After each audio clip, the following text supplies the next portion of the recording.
What's up, YouTubers and plant lovers? It's Justin, and today I was going to tell you how I care for my Melocactus matanzanus.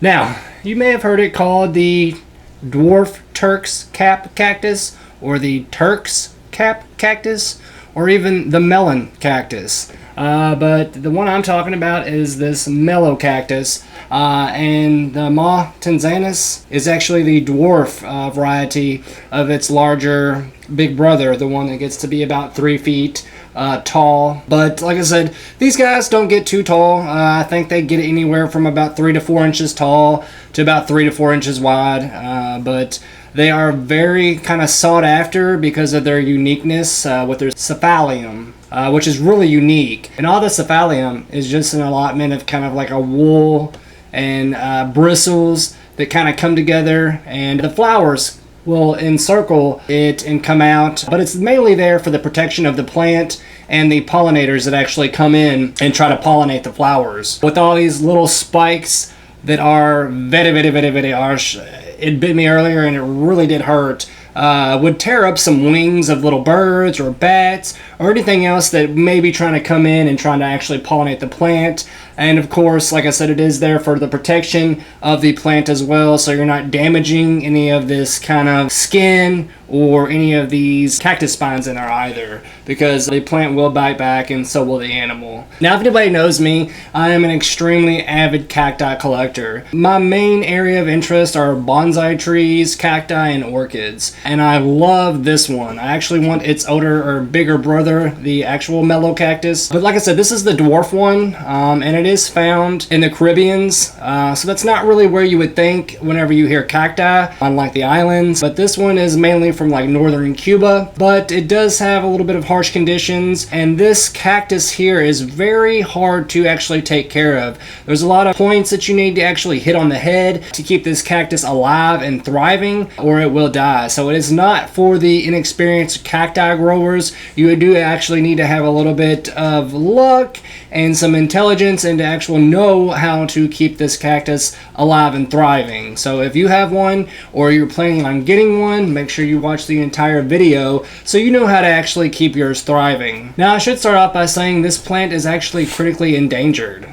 Isn't that right, Bobo? What makes this plant so critically endangered is habitat degradation, kind of brought on by forestry activity. So it doesn't actually have a whole lot in the way of natural resources and a place that it can actually live, because it has been kind of bulldozed over for humanity to kind of come in. But the cactus is listed as critically endangered. Now, as I said, this is the dwarf variety, so this guy won't get too big at all. It typically takes a Melocactus about 8 or so years to actually form the cephalium, and once that happens, the plant usually stops growing. The body of the cacti will stop growing, and it'll kind of plateau out and stay at about this size. So that takes about 8 years. So the plant actually will not flower until that happens, but the flowers are usually kind of a pinkish color, and the cephalium is actually kind of a reddish, orangish, pinkish, kind of white, kind of a mix of those colors. I can actually see a little bit of white and cream color in here,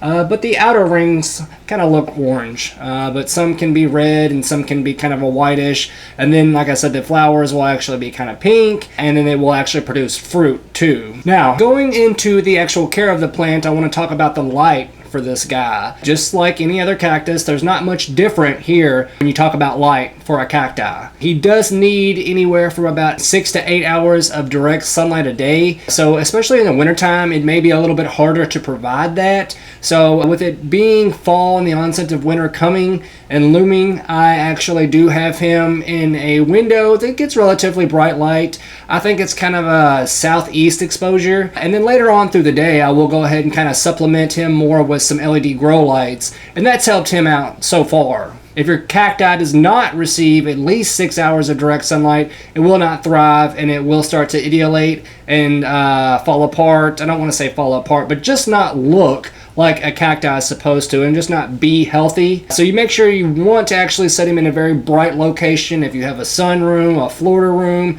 or a window that kind of points south, that would be the best spot. Like I said, mine isn't exactly south facing, but I do kind of go in and supplement him with some LEDs and some artificial grow lights to make sure I make up for that right duration, for that right amount of sunlight that this guy needs. Now, once getting into water is where things do get a little tricky.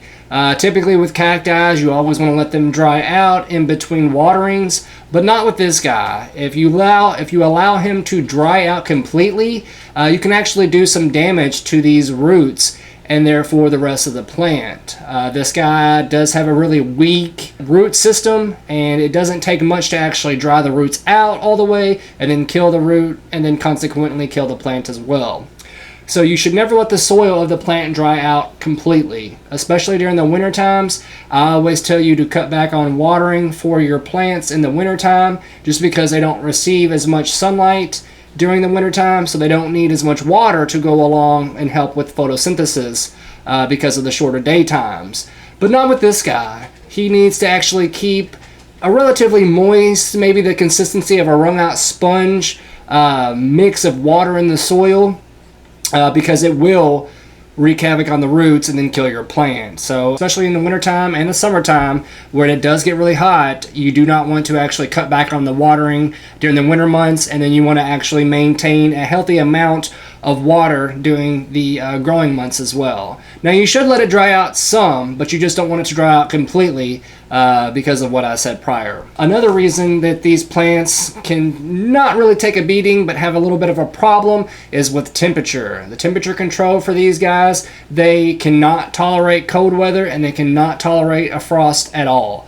Temperatures with these guys, they do not like it if it gets below 70 degrees Fahrenheit, which I believe translates to about 21 degrees Celsius. So you don't want your plant to get too cold. And once fall hits, you got him outside to try and get more sunlight. You want to keep an eye on the temperatures too, because if it gets too cold, you can actually have some problems with your cacti, if not kill it. So make sure you're keeping an eye on temperature as well. And if you do have it close to a window that is rather drafty or a door that may open and let in some cold air, make sure you move him and do not forget about him, because if you do, you can have some problems and end up killing your cacti pretty quickly. They are considered more of a tropical cacti, so just keep temperature and light and the waters in control, and your cacti should be relatively fine. Some other problems that your cacti may suffer from is a problem with soil compaction. You don't want it to be too tight. You want the soil to be really kind of loose and aerated, so that as the higher amounts of water that this guy takes goes through, you want the excess to drain out freely and not sit there and be trapped around the roots. Because with this guy and the cacti, there is a fine line between too much water and not enough. So if you give them too much and it's actually sitting in water and you have a saucer, then your plant will actually succumb to root rot rather quickly. So like I said, there is a fine line, and you want to be careful with as much as you want to give it because too much of a good thing will kill this cacti. Now, along with the soil, water levels are typically harder to control, sunlight is harder to control, and then good aeration around the plant and in the soil is kind of where you want to keep your focus. Like I said, you got to have plenty of ample direct sunlight, adequate water, a little bit of humidity. Like with most cacti, you don't need too much humidity at all, but this guy could get away with around 20 to 30%. But average home humidities are okay. But like I said, you don't really think too much about humidity when you're discussing your cacti, but they do like a little bit of moisture in the environment, being from a tropical state. And lastly, the other thing I want to talk about is soil. Like I said, there can be a problem with soil compaction, so you want a relatively light cacti soil. For this guy, you can probably mix in a little bit of perlite, although I haven't. I've just used a regular Miracle-Gro cacti and succulent and soil mixture. But like I said, you could add in some pumice or perlite to help with aeration and drainage. Or you can add in some smaller kind of pond pebbles or rocks, this guy's natural environment, because they do like it when water drains freely. Like I said, they do need a decent amount of water, and they can't have it sitting around the roots too long, so anything to actually help it release the water would be beneficial to this plant. They aren't typically heavy feeders, but if you feel like it's necessary to feed your Melocactus, you could probably go ahead and give it a regular cacti fertilizer, but just kind of watch it and read the directions, because with these weaker roots, you can burn them out relatively quickly. So anything that it says, I would at least, especially for unestablished plants, or a plant that you haven't had and you don't know how much fertilizer it's had, I would at least half that, and then kind of wash it out with a little bit of water afterwards. I mean, you don't want to wash it all out, but you do want to kind of wash it down in and through the soil and through the roots as well. And with talking about soil, you need to focus on the soil pH as well. These guys really do like a kind of acidic soil. Anywhere from about 5.0 on up to 7.0 is ideal, but whichever one you have, you kind of want to maintain that through its life. You don't want to jump around from 5 on up to about 7 and then go back down to 4.5 or anything like that. You want consistency for your cacti. Now, as I said, these guys really do like to be root bound. They have a weak, kind of insufficient root system, so they can break easily, and they do like to be root bound. So I do not transplant mine, and I probably won't for a couple of years either. And if you do transplant yours and your plant isn't established or it is too early, you can actually cause a lot of damage to the root system, and it can take a couple of years to recover from that early transplanting. So if you're not sure, I would leave your cacti in its pot until you see maybe some roots coming out the top or even at the bottom of the pot, because they do enjoy actually being root bound. Now, this guy doesn't really have too much of a problem with pests. I do know that it can have a problem with mealybugs, but on the disease side, they can suffer from basal rot, fire blight, bacterial wilt, or pseudomonas. So you do want to keep an eye out, because along with that, root rot can occur. But as long as you kind of harp on these growing points that I'm mentioning, your cacti will be fine. Now, the common name of the Dwarf's Turk cactus actually comes back from the Ottoman Empire, where they wore those fezzes.